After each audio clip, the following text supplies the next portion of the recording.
It was obvious the Lakers were going to fire Frank Vogel. The question was a matter of when. But the way they fired him, by apparently leaking news of his dismissal just after their final regular season game and a full day before they informed Vogel, was wrong, and many around the NBA agreed.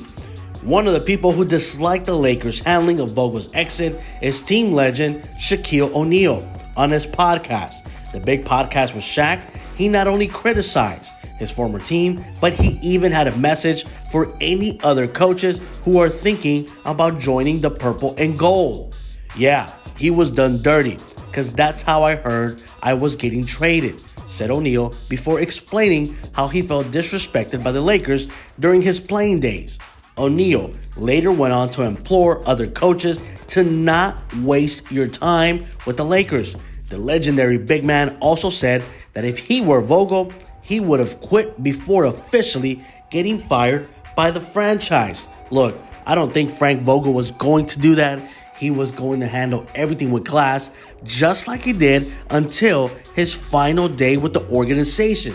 But nobody likes the way it went down, and that includes Philadelphia 76ers head coach Doc Rivers, who, incidentally, had been rumored as a candidate to replace Frank Vogel as the next Lakers coach. Of course, the Lakers would like to think that everyone's a candidate for their job, as if all these currently employed coaches are just waiting in line for the opportunity to coach a lottery roster with LeBron-sized expectations. Rivers, for one, says he isn't interested in a Hollywood relocation. He's happy where he's at. Furthermore, he does not appreciate these baseless rumors flying around in the first place. All of this said, Rivers to the Lakers doesn't feel out like some wild stretch. There are rumblings that Sixers players aren't thrilled with some of his decisions and philosophies, and the Lakers are primed to be a sucker for the big name hire.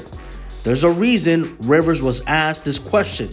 Even if there was probably a better time to ask it, obviously, Rivers isn't going to say absolutely.